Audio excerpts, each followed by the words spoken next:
नमस्ते फ्रेंड्स, मेरे चैनल थोड़ी क्रिएटिविटी थोड़ी साइकोलॉजी में आप सबका स्वागत है।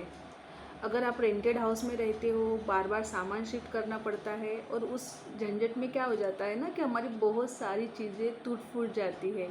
इसलिए हम ना कुछ अच्छी चीज़ें लेने टालते हैं या मन मार देते हैं। तो ऐसे वक्त में ना कुछ चीज़ें जो हमारा नुकसान होने के बाद भी ज़्यादा हमें बुरा भी ना लगे और बहुत आसानी से बन जाए, आज हम ऐसी क्रिएटिविटी देखेंगे। तो चलिए शुरुआत करते हैं आज की क्रिएटिविटी को। ये एक कांच का ग्लास है। ये ग्लास आपको आपके घर में अगर कोई भी सेट में कोई ग्लास फूट जाते हैं और एक या दो ग्लास बच जाते हैं, तो ऐसे ग्लास से आप कोई ना कोई क्रिएटिव चीज़ ज़रूर बना सकते हो। तो इस कांच के ग्लास में को हमें आज ये जो स्टिक्स है ना, ये चिपकानी है। तो ये स्टिक्स मैंने ली है पनीर टिक्का बनाने के लिए। हम जो बड़ी स्टिक्स लाते हैं ना, वो वाली है। और अगर आपके पास ये स्टिक्स नहीं है तो और भी कोई स्टिक्स होंगी तो वो भी आप ले सकते हो, या बड़ा पॉट है आपके पास कोई तो आप ये चॉपिंग स्टिक भी यूज़ कर सकते हो।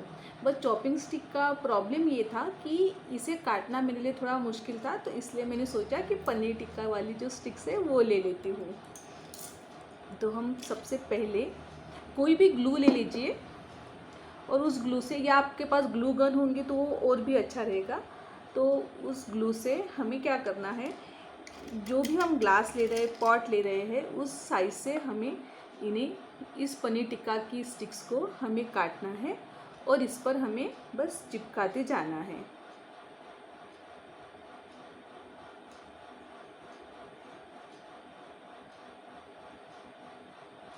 तो देखिए बहुत आसानी से ये स्टिक्स चिपक जाएगी। तो इस तरह से मैं ना धीरे धीरे सारी स्टिक्स को ना चिपका दूंगी। तो आप इसमें आपके अकॉर्डिंग, जैसे आपको जिस डिज़ाइन में पसंद हो, आप उस तरह से इस स्टिक्स को चिपका सकते हो। अब इस तरह से ना मैंने, देखिए ये पूरे ग्लास पर ना ये सारी स्टिक्स मैंने चिपका दी है। तो मुझे जैसा डिज़ाइन अच्छा लगा मैंने उस तरह से यहाँ पे चिपका दिया है। आपको जैसा डिज़ाइन अच्छा लगे आप वो कर सकते हो। अब इसको थोड़ा सा हम फैंसी बनाते हैं, तो उसके लिए हम क्या करेंगे कि हमारे घर में ना इस तरह की बहुत सारी पेपर बैग आती है। तो इस पेपर बैग के ये जो हैंडल्स होते हैं ना, ये बहुत अच्छे होते हैं और बहुत क्रिएटिव भी दिखते हैं। तो ये मैं कभी फेंकती नहीं हूँ, मैं इसे निकाल के रख देती हूँ। तो हमें इस तरह से मैंने ये एक निकाल के रख दिया है। तो ये हमें इस ग्लास को थोड़ा फैंसी बनाने के लिए यूज़ करना है।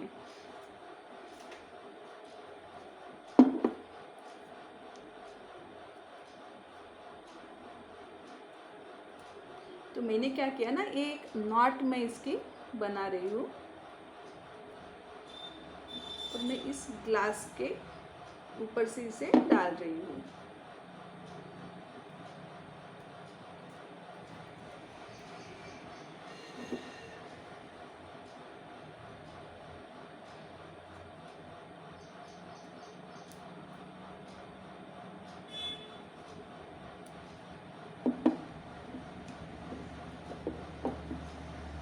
इसकी ना मैंने इस ग्लास पर ना एक नॉट बना दी है।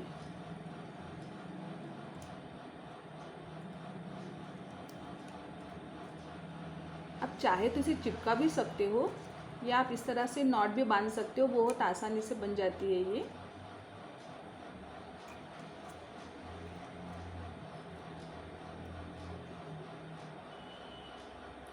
और बहुत आसान वाला हमारा एक शो पीस रेडी हो गया। इसमें हम स्पून भी रख सकते हैं, पेन स्टैंड भी बना सकते हैं, या इसे एज इट इज़ भी रख सकते हैं, या फ्लावर्स भी रख सकते हैं। तो इसे बनाने के लिए आपको 10 मिनट से ज़्यादा नहीं लगेंगे। तो आपके घर में जो भी कोई चीज़ें होंगी, तो छोटी छोटी कोई अलग तरह की लकड़ियाँ होंगी या पेपर बैग्स होंगे, तो उसके यूज़ से आप इस तरह का एक खूबसूरत सा शो पीस आप बना सकते हो। आज ना हम थोड़ा साइकोलॉजी के साथ साथ साइंस भी देखते हैं। आज हम जानने की कोशिश करेंगे कि क्या होता है BPA free plastic. BPA free का मतलब होता है बिस्फेनॉल फ्री। बिस्फेनॉल नाम का ना एक रसायन है। ये रसायन ना हमारे घर में जो हम कोई भी प्लास्टिक की चीज़ लाते हैं और वो जितनी ज़्यादा लचीली होती है उतना उसमें उस ज़्यादा परसेंटेज बिस्फेनॉल का होता है। तो उससे क्या होता है कि धीरे धीरे जब वो हमारे बॉडी में जाता है तो इस पर हमारे फिज़िकल और साइकोलॉजिकल दोनों तरह से निगेटिव असर छोड़ता है। और हम अनजाने में ही क्या करते हैं ना कि हमारे बच्चों के लिए जब प्लास्टिक की बॉटल खरीदते हैं, टिफ़िन खरीदते हैं, तो हमें ये पता ही नहीं होता है कि उनकी बॉडी में एक बिस्फेनॉल नाम का एक रसायन जा रहा है जो उनके लिए फिज़िकली और साइकोलॉजिकली बहुत ख़राब असर कर सकता है। तो बिस्फेनॉल फ्री प्लास्टिक हमें खरीदना है, तो उसे कहते हैं BPA फ्री प्लास्टिक।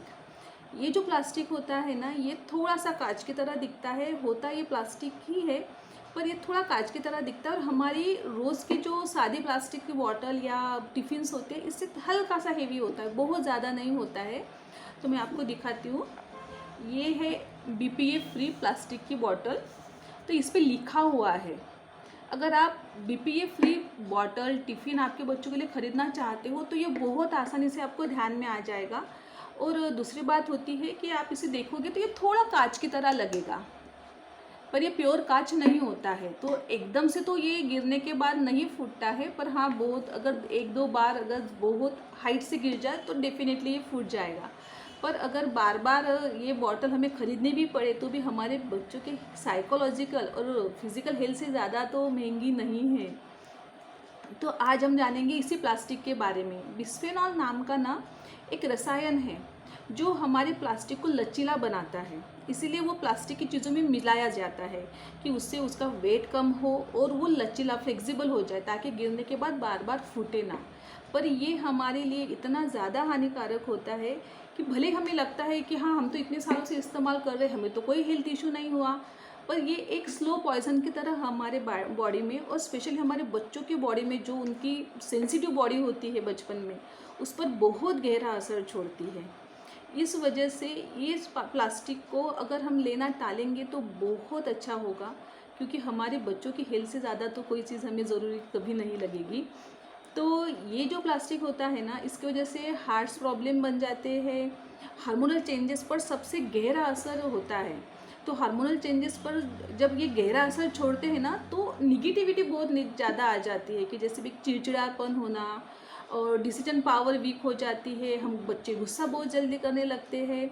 फीमेल्स पर भी हार्मोनल चेंजेस पर इसका बहुत निगेटिव असर होता है और उनकी बॉडी का जो मंथली सर्कल होता है वो भी चेंज होने लग जाता है। उसी तरह से ये जेंट्स के लाइफ पर भी बहुत गहरा असर छोड़ता है, जिस तरह से हार्ट से जुड़ी हुई बीमारियां बन जाती है और डायबिटीज जैसी बीमारियां बन जाती है, प्रजनन क्षमताओं पर असर करती है। तो इसलिए जब भी आप कोई प्लास्टिक खरीदें तो प्लीज़ BPA फ्री प्लास्टिक खरीदें, क्योंकि ये प्लास्टिक आपके हेल्थ के लिए बहुत ज़रूरी है। अगर आप सादा प्लास्टिक खरीदते हो तो इसके बहुत ज़्यादा नुकसान है। और ये कोई प्रमोशनल वीडियो नहीं है कि BPA फ्री का प्लास्टिक का मैं कोई प्रमोशन कर रही हूँ, मैं जस्ट मुझे जो इन्फॉर्मेशन मुझ तक आई है मैं वो आपको देना चाहती हूँ। तो बच्चों में जब गुस्सा हो जाता है, गुस्सा बढ़ता है या हार्मोनल चेंजेस होते हैं तो किसी चीज़ से अंडरस्टैंड नहीं कर पाते बहुत आसानी से, वो किसी चीज़ के साथ लोगों के साथ ज़्यादा जल्दी अच्छे से घुल मिल नहीं पाते, नेचर बदल जाता है, गुस्सा आने लगता है, किसी के साथ कम्युनिकेशन नहीं कर पाते। और ये एज उनकी ऐसी होती है कि जहाँ पे किसी के साथ कम्युनिकेशन करना बहुत ज़रूरी होता है और उसके लिए हमारा किसी के साथ भी हेल्दी रिलेशन होना बहुत ज़रूरी होता है। अगर किसी के साथ हमारा कम्युनिकेशन ही कनेक्ट नहीं हो पाता है तो बच्चों की साइकोलॉजिकल ग्रोथ अच्छी नहीं हो पाती है, क्योंकि वो हमसे बहुत सारी चीज़ें सीखते हैं, कम्युनिकेट करते हैं। पर बच्चों में क्या हो जाता है ना कि इस वजह से चिड़चिड़ापन बहुत ज़्यादा आ जाता है। और ये जो BPA प्लास्टिक होता है ना, ये जब हम रोज़ टिफ़िन धोते हैं और उसके हल्की सी क्रैशेज भी आ जाए ना तो वो बहुत जल्दी उसमें से BPA निकलता है और जो हमारे बच्चों की बॉडी पर बहुत गहरा असर करता है।